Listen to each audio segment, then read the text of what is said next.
Assalamualaikum warahmatullahi wabarakatuh. Baik, kami dari kelompok 11 akan mempresentasikan tentang kurikulum 2013. Selamat menyimak. Menjelaskan tentang pengertian kurikulum 2013.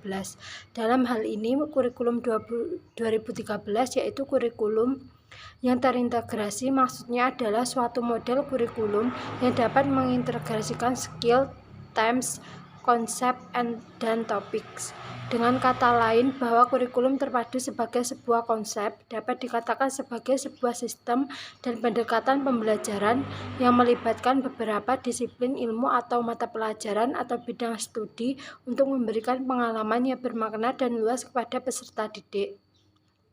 Siswa diberi mata pelajaran berdasarkan tema yang terintegrasi agar memiliki pengetahuan untuk tentang lingkungan dan kehidupan serta memiliki pondasi pribadi tangguh dalam kehidupan sosial untuk mengembangkan kreativitas lebih baik.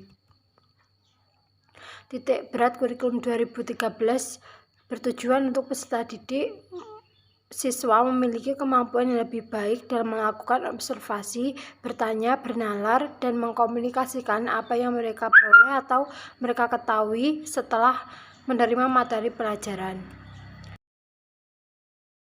Landasan pengembangan kurikulum 2013. Landasan pengembangan kurikulum memiliki peranan yang sangat penting sehingga apabila kurikulum diibaratkan sebagai sebuah bangunan gedung yang tidak menggunakan landasan atau pondasi yang kuat, maka ketika ditepah angin atau terjadi goncangan, bangunan gedung tersebut akan mudah roboh. Demikian pula halnya dengan kurikulum. Apabila tidak memiliki dasar pijakan yang kuat, maka kurikulum tersebut akan mudah terombang-ambing dan yang akan dipertaruhkan adalah manusia atau peserta didik yang dihasilkan oleh pendidikan itu sendiri. Kurikulum, baik tahap kurikulum sebagai ide, rencana, pengalaman, maupun kurikulum sebagai hasil dalam pengembangan harus mengacu atau menggunakan landasan yang kuat dan kokoh. Pada prinsipnya, ada 4 landasan pokok yang dijadikan dasar pengembangan kurikulum. Yang pertama, landasan filosofis, yaitu asumsi-asumsi tentang hakikat realitas, hakikat manusia, hakikat pengetahuan, dan hakikat nilai yang menjadi titik tolak dalam mengembangkan kurikulum. Yang kedua, landasan psikologis, yaitu asumsi-asumsi yang bersumber dari psikologis yang dijadikan titik tolak dalam pengembangan kurikulum. Yang ketiga, landasan sosial budaya, yaitu asumsi-asumsi yang bersumber dari sosiologi dan antropologi yang dijadikan titik tolak dalam pengembangan kurikulum. Yang keempat, landasan ilmiah dan teknologi, yaitu asumsi yang bersumber dari hasil-hasil riset atau penelitian dan aplikasi dari ilmu pengetahuan yang menjadi titik tolak dalam pengembangan kurikulum. Sementara itu, dalam kehidupan di masyarakat ada kecenderungan terjadinya dekadensi moral seperti perkelahian, pelajar, narkoba, korupsi, plagiarisme, kecurangan dalam ujian, anarkis, dan berbagai tindakan tidak baik lainnya. Hal ini kalau dibiarkan maka keberadaan kita sebagai bangsa dan negara terancam eksistensinya.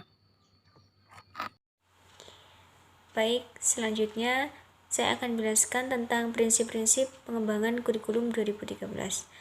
Prinsip pengembangan kurikulum sendiri dibagi menjadi 2, yaitu prinsip umum dan juga prinsip khusus. Prinsip umum ya seperti yang sudah dijelaskan pada slide di samping saya, kemudian prinsip khususnya juga sudah dijelaskan. Jadi langsung saya masuk pada kurikulum 2013 yang berbasis karakter dan juga kompetensi. Itu perlu memperhatikan dan mempertimbangkan prinsip-prinsip sebagai berikut. Yang pertama adalah pengembangan kurikulum itu dilakukan mengacu pada standar nasional. Yang kedua, kurikulum pada semua jenjang jenis pendidikan dikembangkan dengan prinsip diversifikasi. Yang ketiga, mata pelajaran merupakan wahana untuk mewujudkan ketercapaian. Yang keempat, SKL atau standar kompetensi lulusan itu dijabarkan dari tujuan pendidikan nasional dan kebutuhan masyarakat serta perkembangan global. Yang kelima itu standar isi.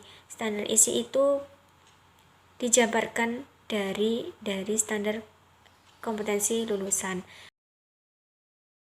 Kemudian standar proses itu dijabarkan dari standar isi. Kemudian standar penilaian dijabarkan dari standar kompetensi lulusan, standar isi, dan juga standar proses. Jadi yang standar penilaian ini mencakup 3 hal, yaitu standar kompetensi lulusan atau SKL, standar isi, dan standar proses. Yang ke-8, standar kompetensi lulusan itu dijabarkan dari kompetensi inti.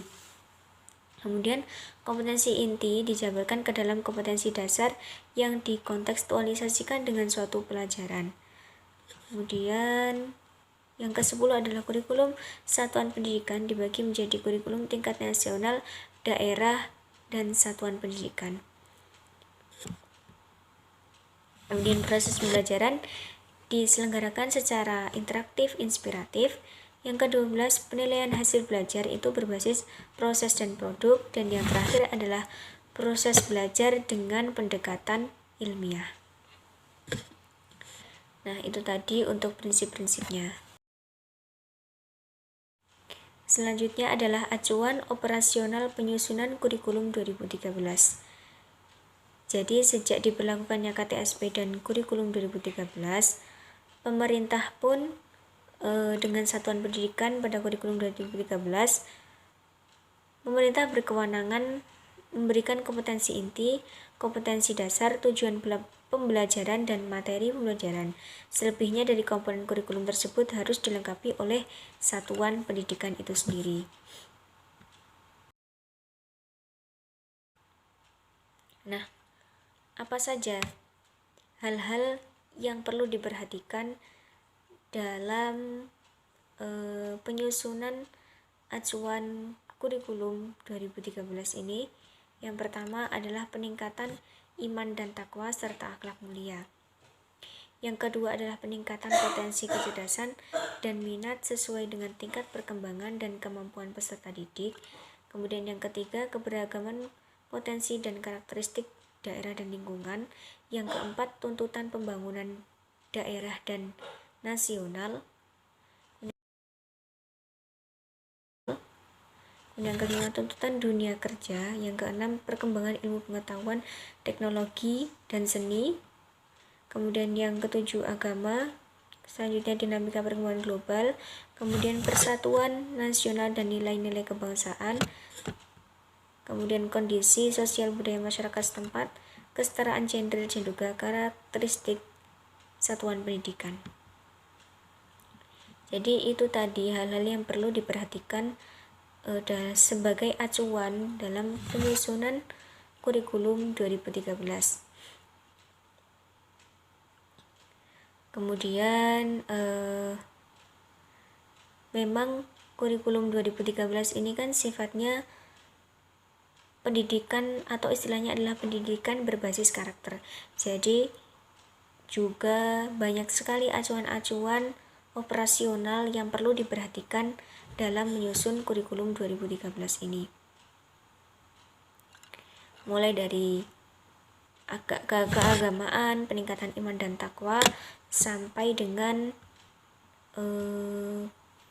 karakteristik dari satuan pendidikan itu sendiri. Nah, demikian tadi presentasi dari kami. Ada kurang lebihnya mohon maaf. Akhiran wallahul muwaffiq ila aqwamit thoriq. Wassalamualaikum warahmatullahi wabarakatuh.